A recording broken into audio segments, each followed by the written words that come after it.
A damn fine cup of coffee. Welcome on in to your Midnight Book Club. Tonight, we are learning everything there is to know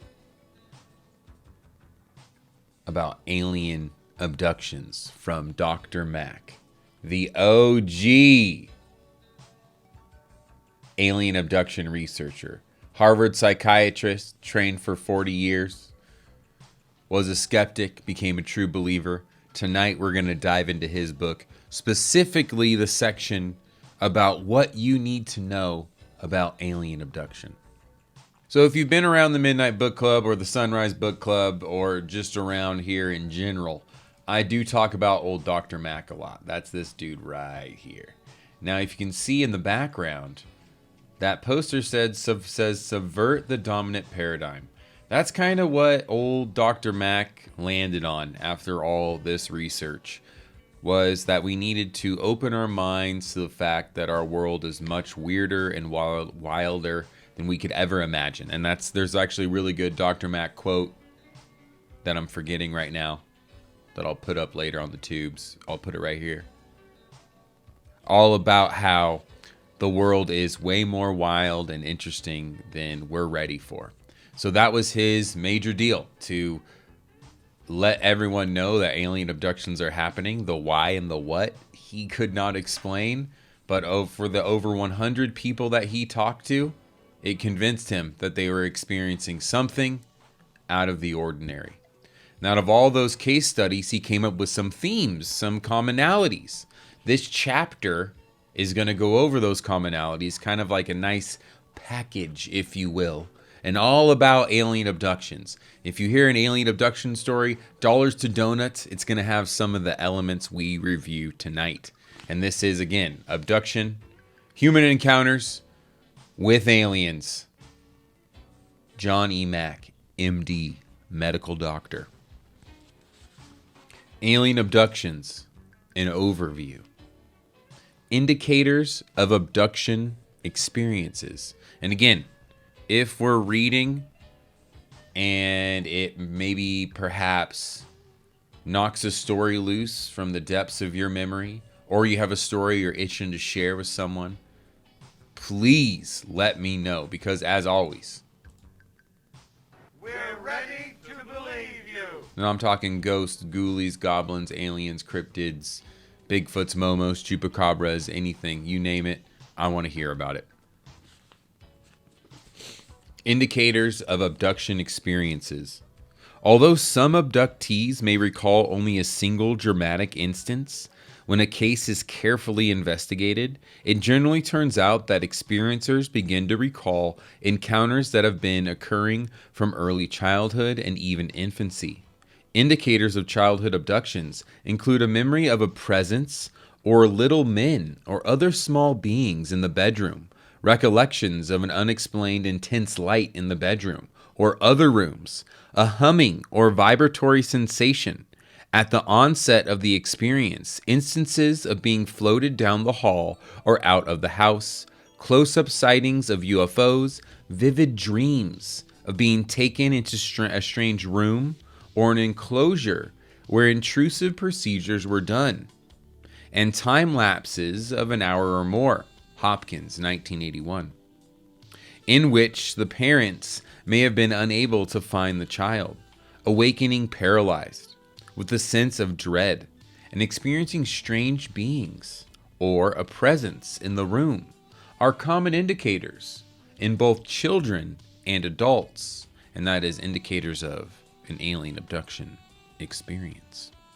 Sometimes the alien beings are remembered as friendly playmates or even healers.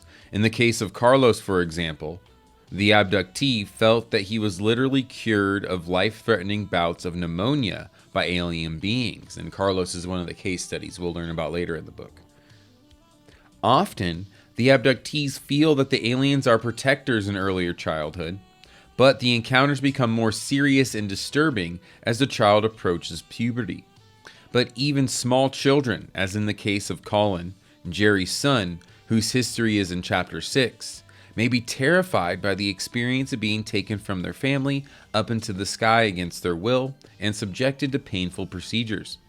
Frequently, the child will tell the parents of these encounters, which the child knows to be real, and are told by the parents that they were dreaming.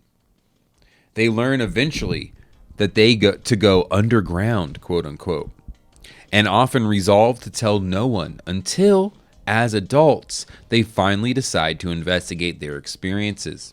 Abduction experiences run in families, sometimes over 3 or more generations. Here, too, the vagaries of memory and the peculiar mix of psychological defenses and apparent control of recall by forces that the aliens command make it difficult to develop meaningful statistics regarding the number or percentages of relatives involved. In the cases of Jerry and Arthur in chapters 6 and 15, for example, the experiencers contacted me after a conversation with an affected sibling that triggered their memory.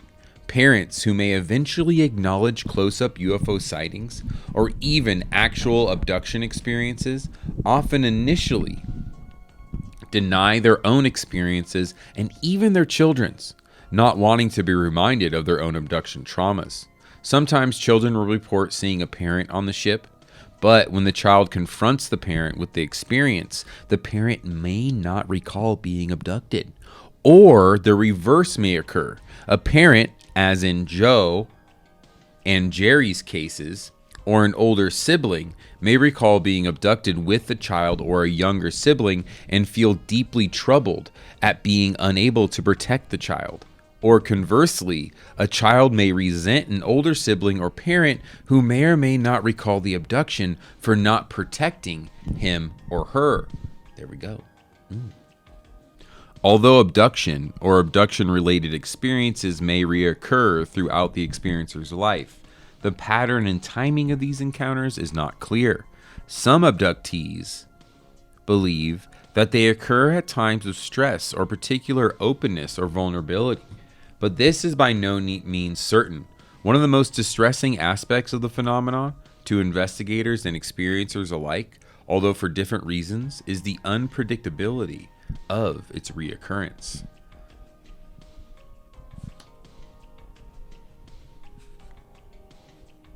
There are other symptoms that are tied to unconscious association with particular elements of the abduction experiences. These may indicate a possible abduction history, but are not by themselves definitive.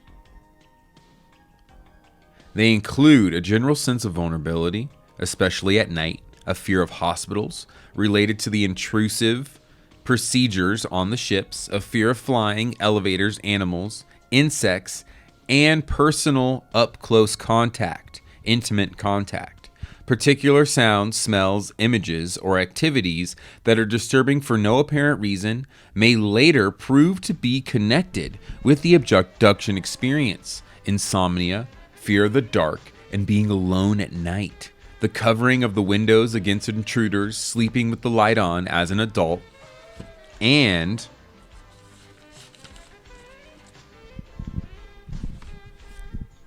disturbing dreams and nightmares of being in strange flying crafts. Enclosures are common among abductees. Odd rashes, cuts, scoop marks, or other lesions may appear overnight, or unexplained bleeding may occur from the nose, ear, or other parts of the body, which by itself might not draw attention, but attain significance in association with other abduction-related phenomena. Other symptoms, which later proved to be specifically related to aspects of the abduction experience, include sinus pain, urological or gynecological complaints, including unexplained difficulty during pregnancy, and a persistent gastrointestinal symptoms, tummy aches. For a clinician like myself, trained in the Western tradition, the investigation of abduction cases presents special challenges, since much of the information that is obtained does not fit within accepted notions of reality. The temptation is to accept some experiences, especially those that appear to make some sort of sense within our space/time paradigm and reject the others that are too far out, i.e., too far from what we know as possible from a physical standpoint. I suspect that discriminations are not wise or useful. That's right, the weird and the practical. Both. They're both real. For the whole phenomena is so bizarre from a Western ontological standpoint that to credit some experiences because they appear at least superficially familiar to us and reject others on the grounds of their strangeness seems quite illogical. Furthermore, this would prematurely limit the scope of the study of the phenomena about which we know so little.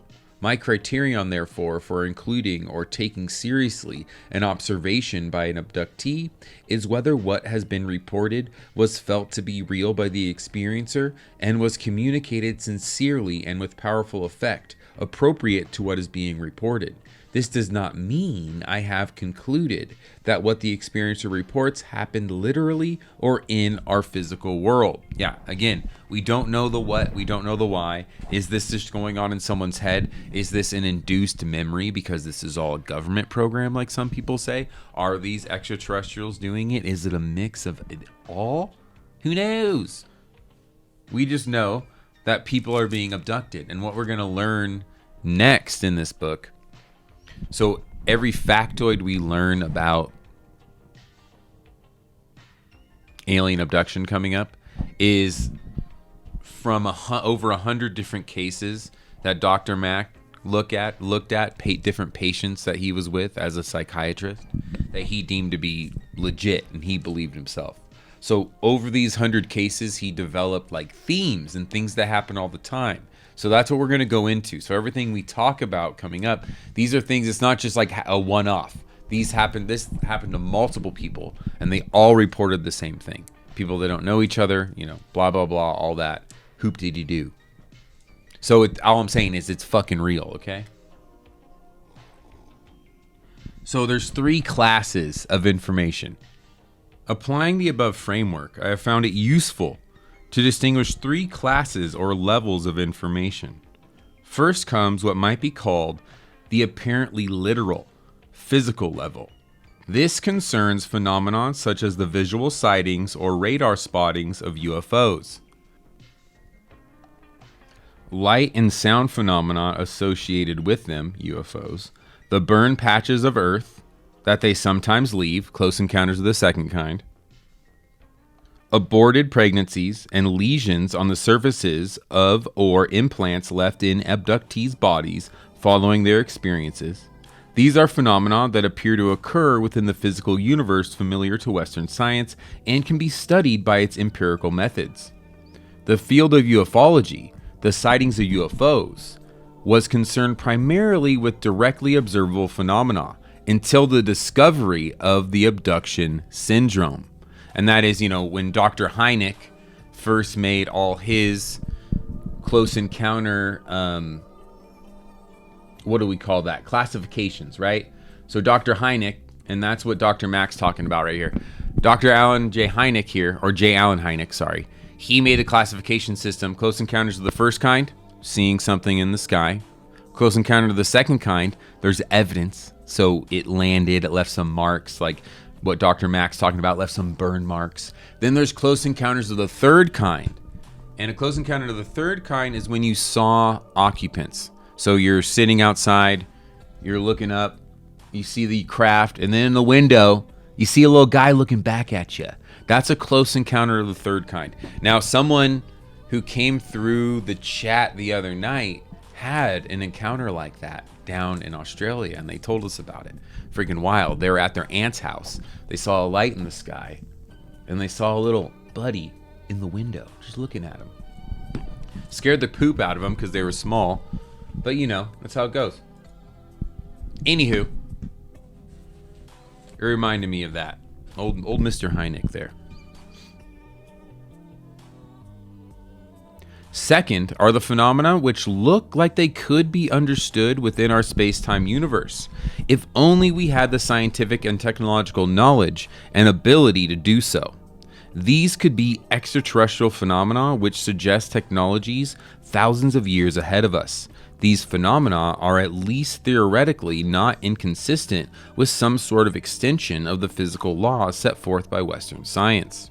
This category would include how the spacecraft get here, the propulsion systems, how they can accelerate at unbelievable speeds, virtually flicking across the sky or disappearing suddenly from a radar screen, the means by which the alien beings quote-unquote float people through doors, windows, and walls, the switching off of memory and consciousness of abductees and potential witnesses, and other forms of mind control. And ooh, that's just like the Andreessen affair. If you're with us last Halloween, we read the Andreessen affair.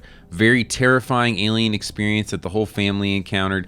That's everything we just listed, from floating through walls to mind control, consciousness control, happened to this family.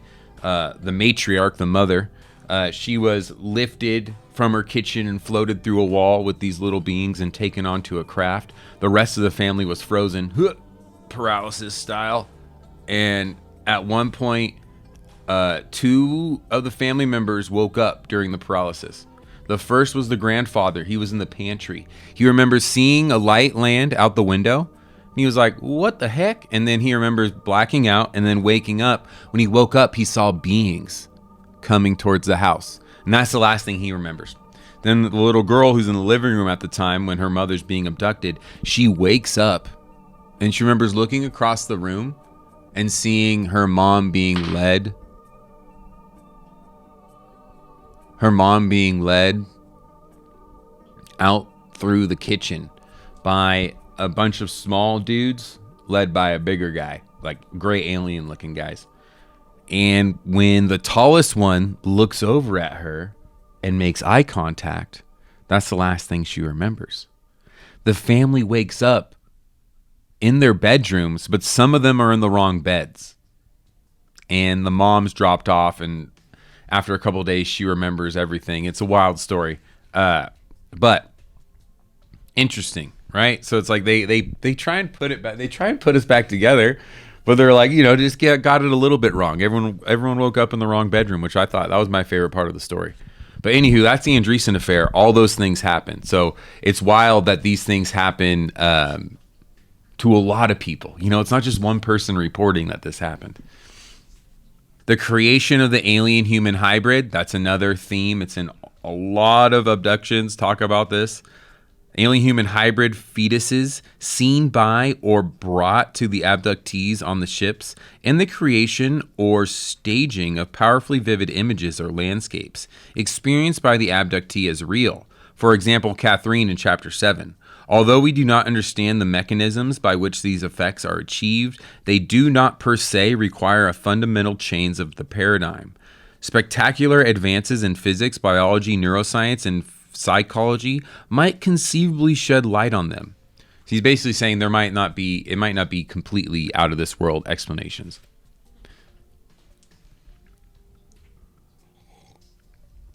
It's like, before we find out what they are, I feel like we all need to, there needs to be more people need to just accept that they're absolutely real. And then from there, I think as a whole, we're at the very baby stages of just starting to believe in this kind of shit. But what do I know, huh? Finally, there are phenomena and experiences reported by abductees for which we can conceive of no explanation within the Newtonian or Cartesian or even Einsteinian space-time ontology, whatever those are. These include the apparent mastery of thought travel by the aliens and sometimes by the abductees themselves, as Paul describes in Chapter 10. Abductees sense that their experiences are not occurring in our space-time universe, or that space and time have collapsed. A consciousness abductees experience of vast other realities beyond the screen of this one, beyond the quote-unquote veil, a word they frequently use. Yeah, it's like they're being lifted into a higher consciousness, and you're just Space-time would collapse because if you're in a different dimension, space and time work differently. I don't know. The deeply felt sense of opening up to or returning to the source of being and creation or cosmic consciousness experienced by abductees as an inexpressibly divine light or quote-unquote home, another word they commonly use. The experience by abductees of a dual human-alien identity, for example, that they are themselves of alien origins. For example, Peter, Joe, and Paul in chapters 13, 8, and 10. And it's like tragic because they don't feel human anymore. They don't feel like home here on Earth, but they don't necessarily feel completely alien. And the powerful reliving of a past life experiences, including great cycles of birth and death. In addition, the aliens appear to be consummate shapeshifters, often appearing initially to the abductees as animals, owls, eagles, raccoons. You know what's crazy? Those are the and deer. Those are, I know I live in the woods, so it's like obviously I've seen all those animals, but I've had fun experiences with each one. With owls, about a year ago, we heard this hooting out this is like 2 or 3 years ago. We hear this hooting out our window, and I shine my light. There's just this cute little baby owl sitting on the branch, looking right in, big old eyes. It hoots for a little bit longer, then takes off. Then with eagles, we're in our backyard, and all of a sudden I hear like, woof, woof, woof, like fucking Mothman's about to land. And I look over, and on this stump, this huge golden eagle just lands and just chills for a minute. And we're just watching it. And then it takes off. Big ass golden eagle. And then with raccoons, I'm pretty sure one lives under our house. I've had a couple experiences with it. I love the guy. I hope he's sometimes he'll find, like, we'll leave a sausage out for him or something. Because, he gets rough out there in nature. But anywho, one night I was playing Red Dead multiplayer. I was a treasure hunter, so I was detecting metal out in the middle of nowhere, and I hear this like on like the tree outside, and I'm like, what the fuck? Terrified, I shine my flashlight out there, and it's like 4 raccoons stacked on top of each other, and they're all climbing up my tree like doosh, doosh, doosh. And then they see me shining the light, and they're like, fuck, and they start reversing course and going back down. Oh, it was so precious. And then last year, it's like 3 or 4 in the morning. I'm walking my little dog and needed to go out, and I hear, and then all of a sudden, I look and I'm like ready to scream because I think like a monster's about to come over the top, but it's like the big raccoon that lives near my house, and it just like looks at me and then like and then circles and then runs back away. But then we see deer all the fucking time up here. But it's interesting. It's just like, okay, owls, eagles, raccoons, and deers. Besides eagles, those are all pretty common, I'd say, up here. Or maybe I've just been being abducted and I don't know it. Good. Well, I'm glad they love sausage, so that's good. It's hard out there in the winter. We got coyotes out here. We gotta help the little guys if we can. So those are the creatures that abductees have seen initially, while the ships themselves may be disguised as helicopters or, as in the case of one of my clients, as 2 tall kangaroos that appeared in a park when the abductee was 7. The connection with the animal spirits is very powerful for many abductees, for example, Carlos and Dave in chapter 14 and 12.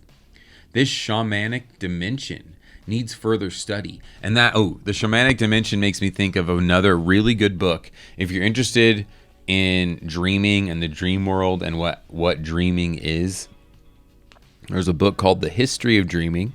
The author of it eludes me now, but it's all about that. It's all about the shamanic space of dreaming and how you could actually meet people in your dreams. The dream space is a place we can go to. Like if we go to fucking Walmart, we can go meet each other in the dream space at Dream Walmart if we wanted to. You know what I mean? These phenomena cannot be understood within the framework of the laws of Western science, although, as I have indicated, they are fully consistent with the beliefs developed thousands of years ago by other non-Western cultures. That's what we talk about too, right? They have, not in the West, minds have been open for eons to the other side, to the veil. Phenomenology. What do experiencers tell us? The summary of abduction phenomenology provided in what follows will be developed in more detail in the case examples. And we'll read those later. We'll try and go one by one with those. How do abduction experiences begin? Abduction encounters begin most commonly in homes or where abductees are driving automobiles. In some cases, the experiencer may be walking in nature. One woman reported being taken from a snowmobile on a winter's day. Imagine. Oh my gosh. Children having experienced being taken from schoolyards. The first indication that an abduction is about to occur might be an unexplained intense blue or white light that floods the bedroom, an odd buzzing or humming sound, an unexplained apprehension, the sense of an unusual presence, or even the direct sighting of one or more humanoid beings in the room. And of course, the close-up sighting of a strange craft.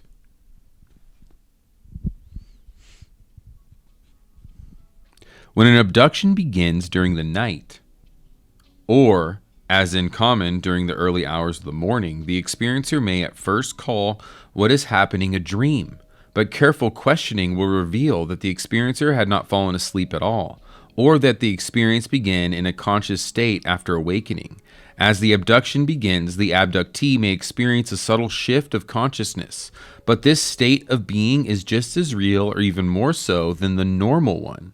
Sometimes there is a moment of shock and sadness when the abductee discovers in the initial interview or during the hypnosis session that what they had more comfortably held as to be a dream was actually some sort of bizarre, threatening, and vivid experience, which they may then recall has occurred repeatedly and for which they have no explanation.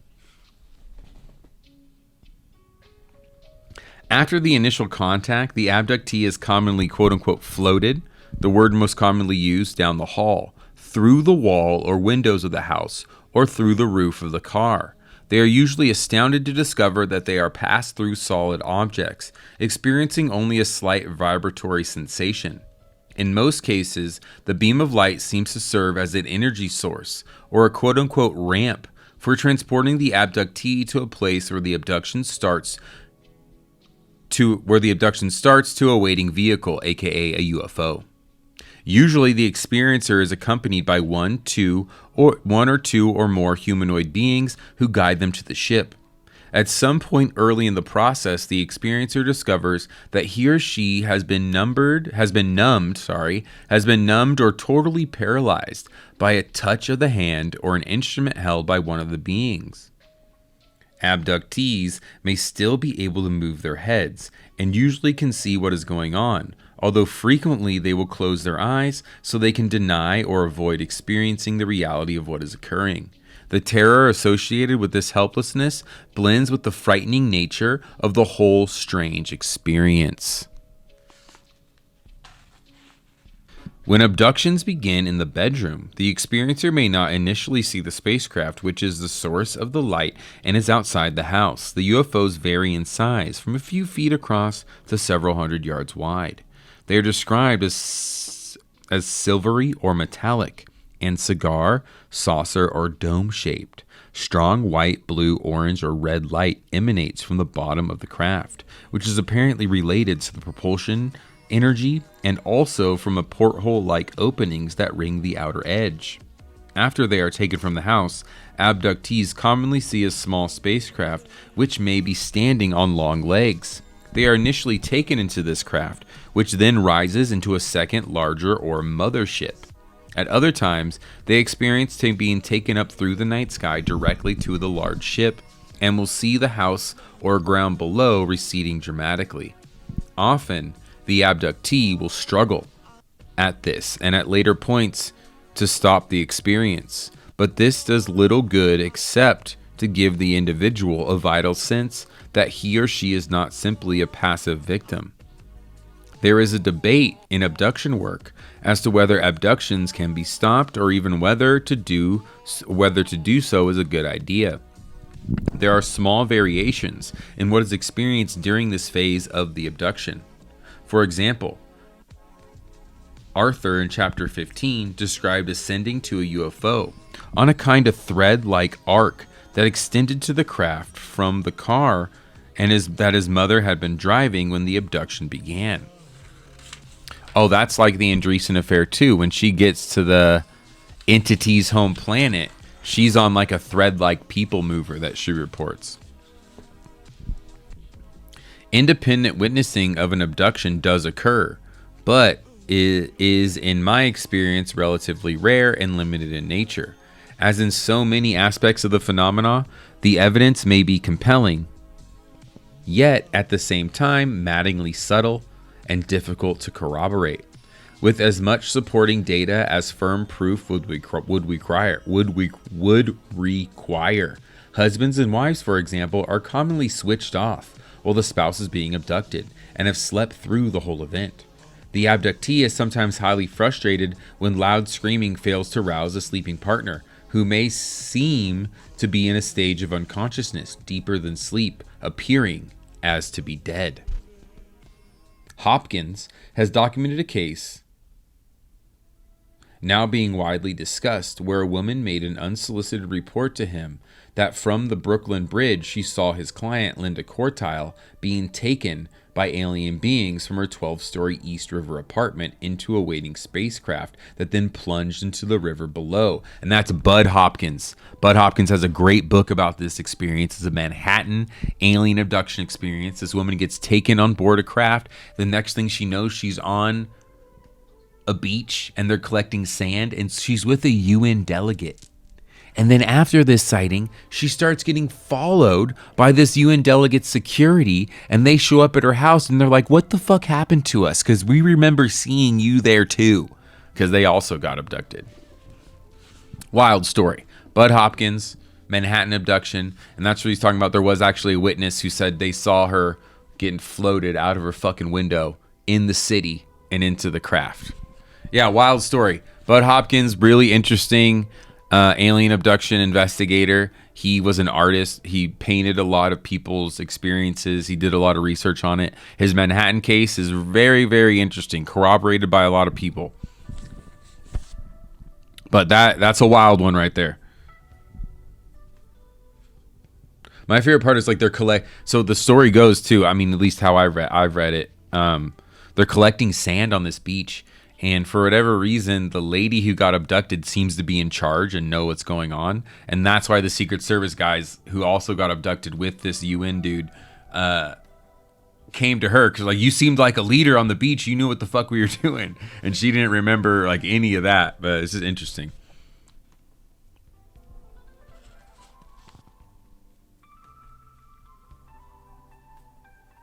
So they abducted Miss Cortile, plunged into the river below. That's the sand lady I was just talking about. These observations corresponded precisely with what Miss Cortile had told Hopkins had happened to her when he recovered information about a reported abduction that occurred in November 1989. This is, to my knowledge, the only documented case where an individual who was not him or herself abducted reported witnessing an abduction, as it was actually taking place. The witnesses of an abduction, it seems, are often themselves abductees who may be involved in the same event, raising questions about the quote-unquote objectivity of the observer. Sometimes, according to reports, the abductee may be noted to be missing for half an hour or more, or in rare cases for days, as in the famous Travis Walton Fire in the Sky, case in 1978, Walton, 1978, by family members or others. But in these instances, no one has seen them being taken into the spacecraft, and there is no firm proof that the abduction was the case of their absence. One of my first cases, a young woman of 24, told of being abducted as a teenager with a friend after midnight from the basement den of her friend's home. The girls' fathers were frantic when they could not find their daughters during the night. According to both girls, I have spoken with the other girl who confirms my client's account. The fathers checked the den during the early hours of the morning and found that the two teenagers were not there. By 6 o'clock, they were both back in the den. In another case, the 8-year-old daughter of one of my abductee clients, who has herself spoken of abduction experiences, observed her mother to be missing from her room when she looked for her during the night. The mother told me that she had an abduction experience at the exact time the daughter told her she was missing. In the morning, the girl said to her mother, "Daddy was there, and the covers on your side were turned down, but you were gone." Another client of mine reported an abduction with a college roommate from their dormitory. She said she actually saw her roommate being returned through the door through which she was taken. When the beings returned the roommate, my client observed her head was hanging and her hair was hanging down, and I thought that she was dead. But she herself then experienced an abduction, so that her credibility as an quote-unquote independent witness might therefore be questionable. They're like, "Oh, you're awake, you saw us? Well, we're just going to take you on board too. We're just going to make it a little harder for everyone to believe you."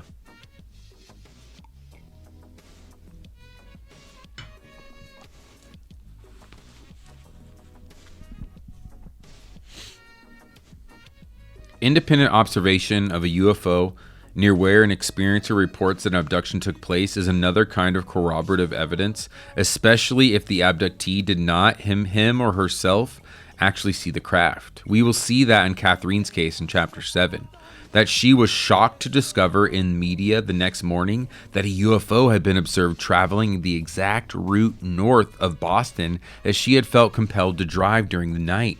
Her drive culminated in an abduction, which took place in a wooded section of a suburb about 15 miles northeast of Boston. But Catherine never saw the UFO herself, except in the air near her car, as the abduction was actually taking place. Peter, in Chapter 13, reported being taken into a UFO from a Connecticut home, while 3 of his friends who were walking outside witnessed a UFO close to or above the house. The case is weakened by the fact that the 3 witnesses failed to check inside the house to see if he was actually missing. Okay, so, but still, UFO corroborating with abduction stories. That's got to be wild. You have this weird dream, you don't think it's real, and then people you see on the news, "Oh, UFO in your area." Ah! I feel like that's not fun. Inside the ships, the beings. Sometimes abductees will report being taken into the ship through its underside or through oval portals along the edge. Although often they cannot recall the moment when they entered the craft, once inside they may find at first that they are in a small dark room, a sort of vestibule. But soon they are taken into one or more of the larger rooms where various procedures will occur. These rooms are brightly lit with hazy luminosity and form indirect light sources in the walls. The atmosphere may be dank, cool, and occasionally even foul-smelling. Ew. The walls and ceiling are curved and usually white, although the floor may appear dark or even black. Computer-like consoles and other equipment and instruments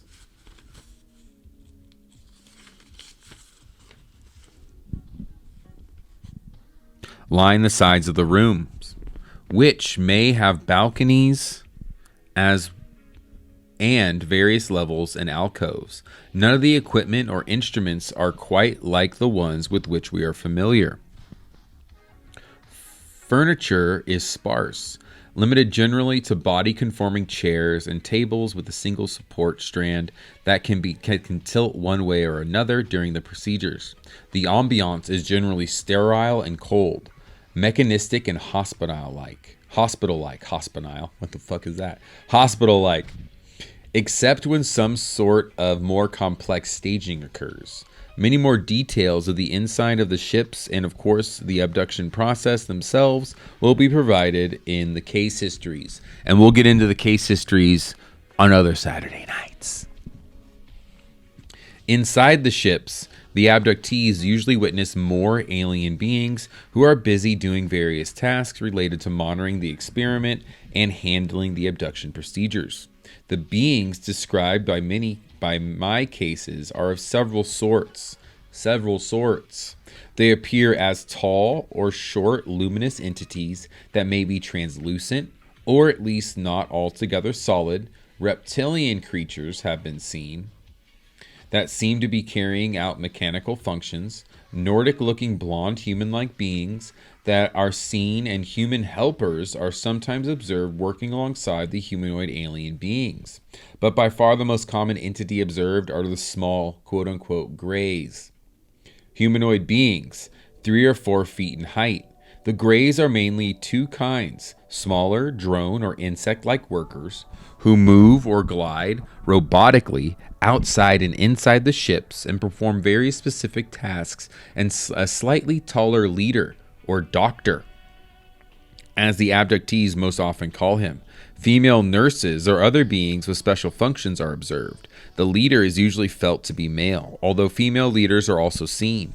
Gender difference is not determined so much atomically as by intuitive feeling that abductees find difficult to put into words.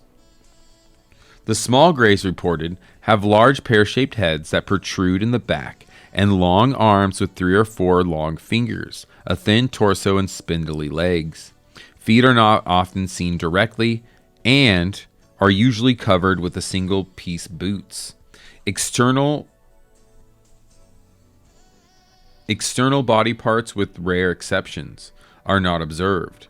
The beings are hairless with no ears, have rudimentary nostril holes, and a thin slit for a mouth, which rarely opens or is expressive of emotion. By far, the most prominent feature are huge black eyes, which curve upward and are more rounded towards the center of the head and pointed to the outer edges. They seem to have no pupils, although occasionally the abductees may be able to see a kind of eye inside of the eye, with the outer blackness appearing as a sort of goggle. The eyes, as we will see in the case examples, have compelling power, and abductees will often wish to avoid looking directly into them because the overwhelming dread of their own sense of self or loss of will that occurs when they do so.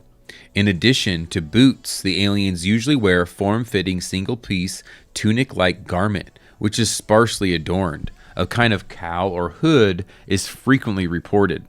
The leader or doctor is reported as slightly taller, perhaps 4.5 to 5 feet at most, and has features similar to the smaller grays, except that he may seem older or more wrinkled. He's clearly in charge of the procedures that occur on the ship. The attitude of the abductees toward the leader is generally ambivalent. They often discover that they have known one leader being throughout their lives and have a strong bond with him, experiencing a powerful and even reciprocal love relationship. At the same time, they resent the control he has exercised in their lives. Communication between the aliens and humans is experienced as telepathic, mind to mind, or thought to thought, with no specific common learned language being necessary.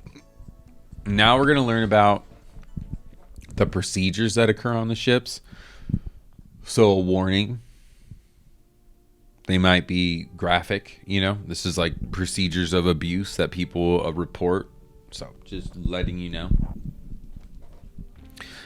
The procedures that occur on the ships have been described in great detail in literature on abductions, and will be summarized only briefly here, thank goodness, although many of them will be described in detail in case examples. They might be categorized as 2 sorts, physical and informational. The abductee is usually undressed and forced naked, or wearing only a single garment, such as a t-shirt, onto a body-fitting table where most procedures occur. The experiencer may be the only one undergoing the procedures during the particular abduction, or may see 1 or 2 or many other human beings undergoing similar intrusions. The beings seem to study their captives endlessly,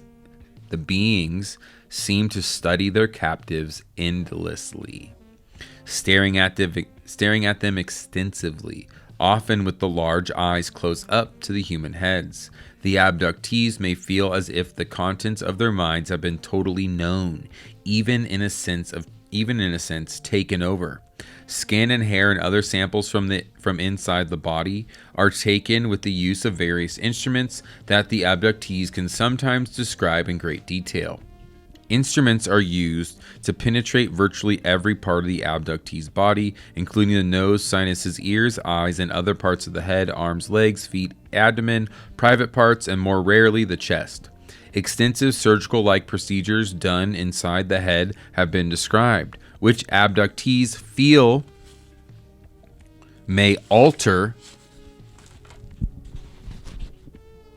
their nervous systems. The most common and evidently most important procedures involve the reproductive system. Instruments that penetrate the abdomen or involve the private organs themselves are used to take samples from men or remove eggs from females. Abductees report being impregnated by the alien beings and later having an alien human human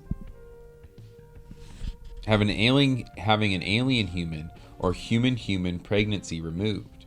They see the little fetuses being put into containers on the ships during the subsequent abductions.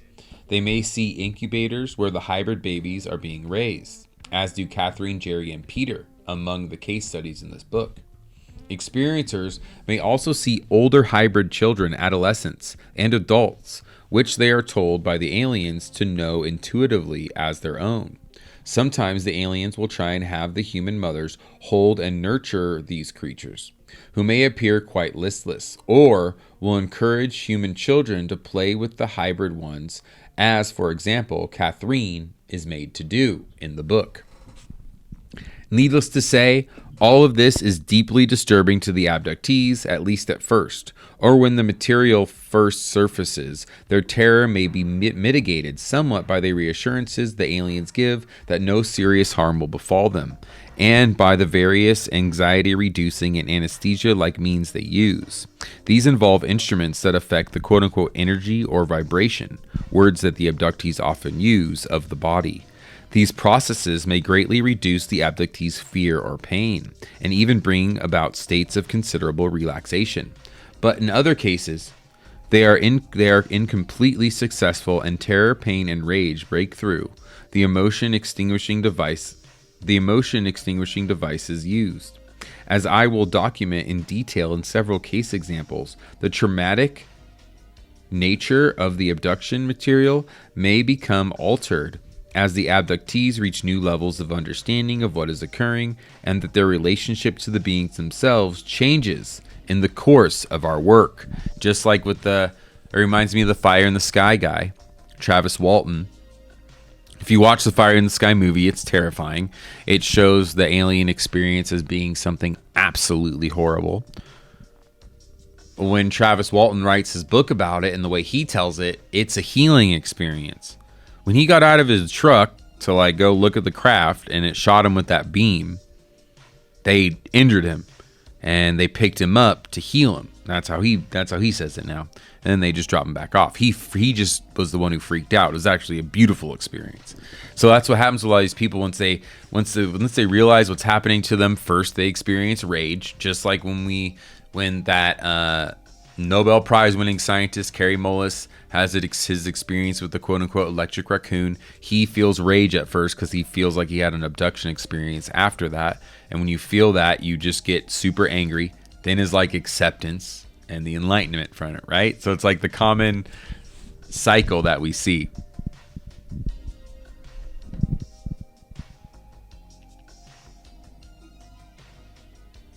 In sum, the purely physical or biological aspect of the abduction phenomena seems to have to do with some sort of genetic or quasi-genetic engineering for the purpose of creating a human-alien hybrid or offspring.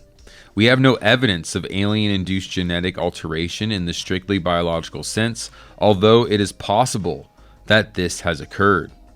Information and the alteration of consciousness.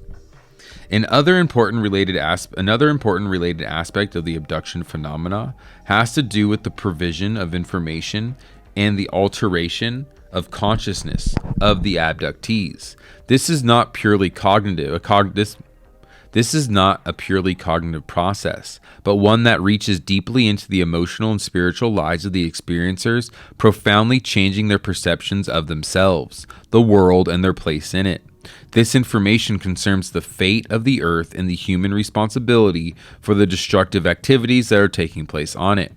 It is conveyed by the direct mind-to-mind telepathic communication referred to above and through powerful images shown on a television monitor like screens on the ships themselves. The information may begin to be conveyed when the abductees are children or adolescents. See Arthur in chapter 15 and Ed in chapter 3. But its implications are not fully understood until much later.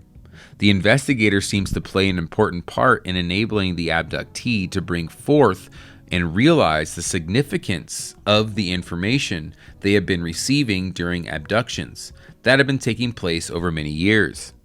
Scenes of the Earth devastated by nuclear holocaust, vast panoramas of lifeless, polluted landscapes and waters, and apocalyptic images of giant earthquakes, firestorms, floods, and even fractures of the planet itself are shown by the aliens.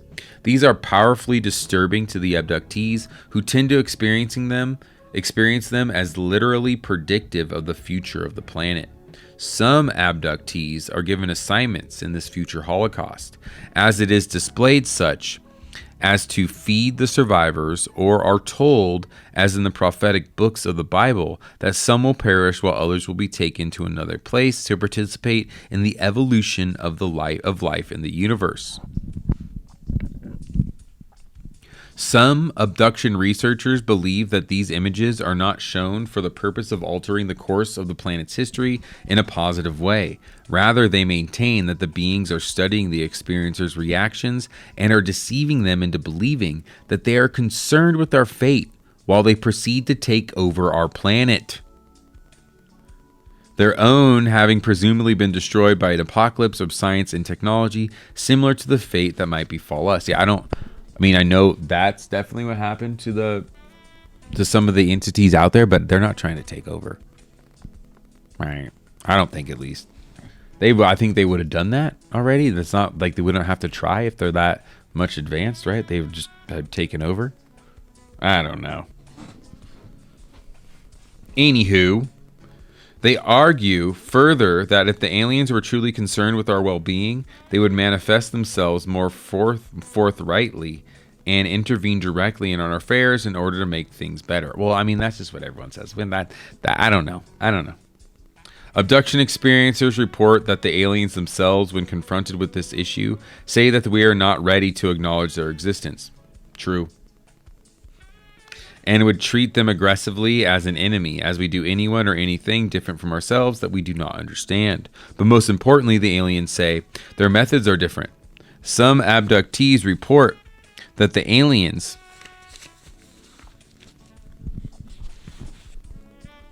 do not wish to bring about change through coercion, but rather through change of consciousness that would lead to our choosing a different course. Some abductees receive information of battles for the fate of the earth and the control of the human mind between two or more groups of beings, some of which are more evolved or quote-unquote good, while others are less evolved or quote-unquote evil. The abductees usually report fewer details of their return to Earth than they do of their abduction. Usually they are returned to bed or car from which they were taken, but sometimes mistakes are made. They may be returned to quite a distance or even miles away from their home. This is rare, and I have seen no cases of this kind, although Bud Hopkins has told me of such an instance. Similar mistakes are more common, such as landing and the experiencer facing the wrong direction on the bed, with his or her pajamas on backwards or inside out, or with certain garments or jewelry missing.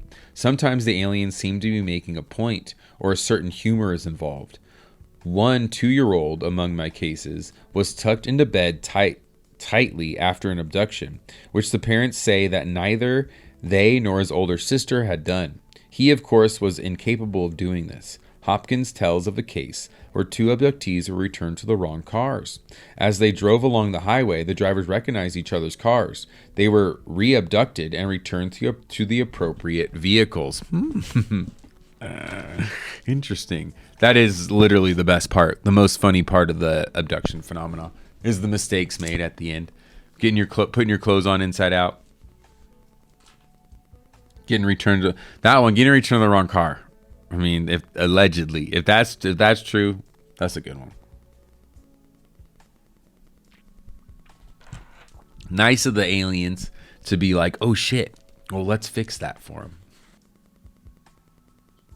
Okay, so all told, a theory that would begin to explain the abduction phenomena will have to account for 5 basic dimensions, and these are: 1, the high degree of consistency of detailed abduction accounts reported with emotion appropriate to actual experiences told by apparently reliable observers. 2, the absence of psychiatric illness or other apparent psychological or emotional factors that could account for what is being reported. 3, the physical changes and lesions affecting the body of the experiencers which follow no evident psychodynamic pattern.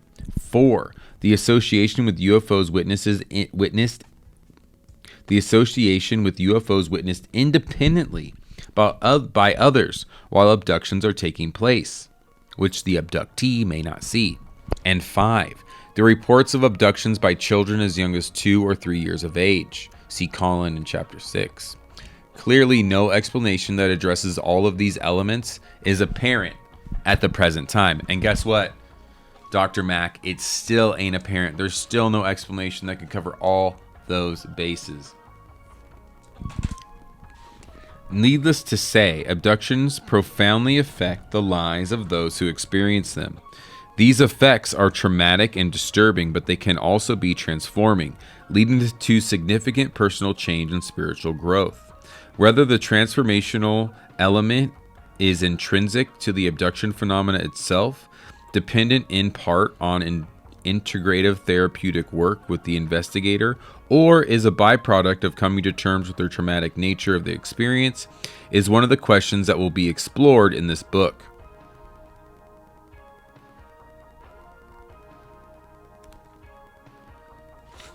So it's like the overview effect that we read about in Encounters with D.W. Palsuka. Astronauts report going up into space, seeing our little pale blue ball, and it immediately brings them to a place of enlightenment. Not all people experience this, just a percentage. People report like experiencing another level of consciousness, getting messages beamed to them from Earth, like the Apollo, I forget what number, but one of the Apollo crews was reported on their private channel that they all heard space music that they didn't want to report because they didn't want to seem crazy. So kind of weird things happen when they just see Earth as it is, right? Your mind's just opened immediately to how vast everything is. Same thing happens to abductees. They end up coming to a more universal understanding of things, becoming more spiritual at the end of it all. And that's one thing Mack is really interested in. So through his research and these over 100 case studies, he's able to break down the types of experiences during abductions that appear to be related to personal growth and transformation. And they are as follows. There are 8 of them. So let's dive in. 1, pushing through occurs when fully experiencing the terror and rage associated with the helplessness of an alien abduction and the intrusive instrumentation on the ships. When this takes place, acknowledgement and acceptance of the power of the experiences becomes possible, and a more reciprocal relationship follows in which personal growth and learning can take place. From the ego death follow other levels of transformation. 2, the aliens may be perceived as intermediaries or intermediate entities between the fully embodied state of human beings and the primal source of creation, or quote-unquote God, in the sense of cosmic consciousness rather than a personified being. In this regard, abductees sometimes liken the alien beings to angels or other light beings, including the quote-unquote grays. 3. Abductees may actually experience themselves as returning to their cosmic source, or quote-unquote home, an inexpressibly beautiful realm beyond or not in space-time as we know it. When this occurs during the hypnosis session, powerful, inexpressibly joyous, even orgiastic feelings occur. Conversely, abductees may weep with sadness when they experience having to leave their cosmic home and return to Earth and become embodied once again. 4. Past lives are experienced during the sessions with strong emotion appropriate to what was emerging in the material.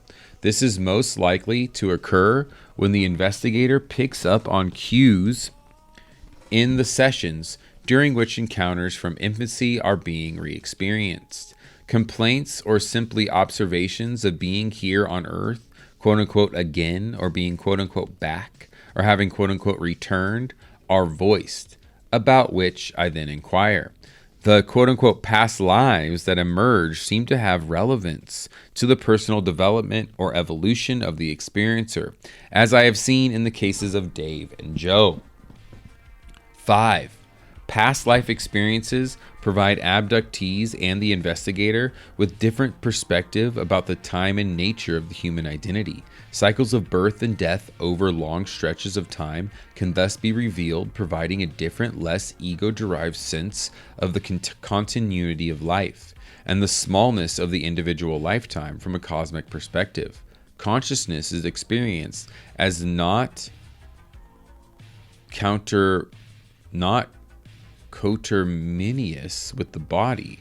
The notion of a soul with an existence separate from the body becomes relevant. That explains dreaming, like the soul and the body being separate in ways like consciousness is inside and outside the body. That's just a fact. 6. Once the separateness of consciousness from the body is grasped, other kinds of quote-unquote transpersonal experiences become possible. Identification of consciousness with virtually endless kinds of beings and entities through space-time and beyond then occurs. Paul, in chapter 10, among my cases, for example, found himself during one of our sessions identified with dinosaurs or dinosaur-like reptiles from another era, and experienced himself present at the site of a UFO crash several decades ago when alien beings were destroyed by human fear and aggression. Another abductee, a young Brazilian man, found that his alien encounters opened him to the identification with myths and spirit entities of his cultural folklore, from which his Western scientific and intellectual training had cut him off. 7.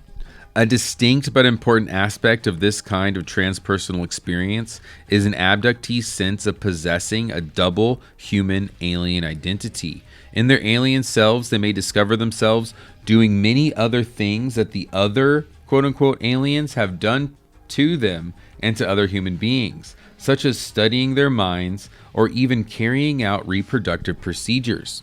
The alien identity seems to be connected in some way with the soul of the human self, and one of the tasks that the abductee then confronts is the integration of their human and alien selves, which takes on the character of a re-ensoulment of their humanity.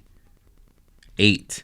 The reliving of abduction material leads abductees to open to other realities beyond space-time, realms that are variously described as beyond the quote-unquote veil, or some other barrier which has kept them in a box, or in a consciousness limited to the physical world.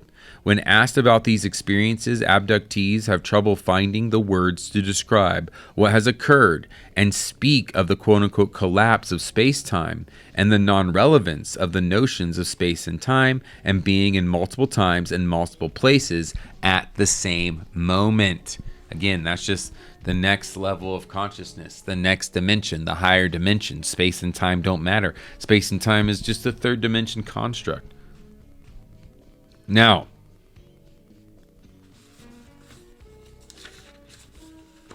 the 13 cases presented in this book, 8 men and 5 women, were selected from 76 abductees. I have interviewed on the basis of the following criteria: So this is why these abduction stories we're going to read from this book in coming book clubs are legit.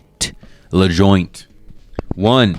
Their stories, although in some instances complex, seem to me sufficiently clear to permit a coherent narrative. 2. Each case appeared to illustrate the depth of one or more essential aspects of the abduction phenomenon. 3.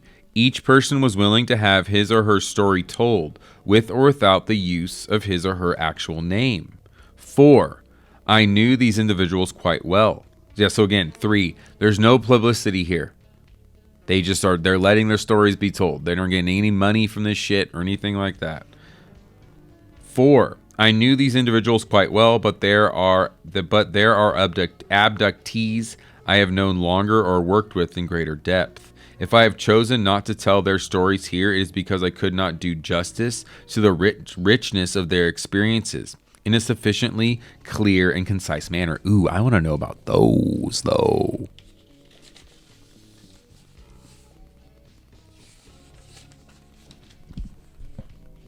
The sequence of cases reflects generally a kind of progression from simpler stories to the more complex multidimensional narratives.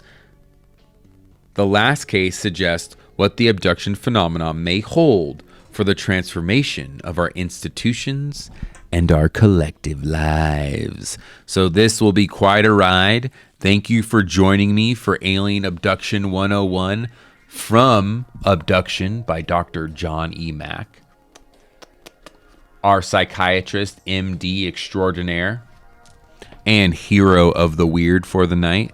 Thank you for joining me for Midnight Book Club. As far as alien abduction goes, I'm 100%. Something is happening to the people who are reporting it. Who they are, what they are, why they are, I don't know. But I think there's a whole bunch of different types of entities and different groups that are conducting these sorts of experiments, whether they be off-world, interdimensional, or our very own government doing it. I think it makes a mix of everything, something down the middle, or I don't even know.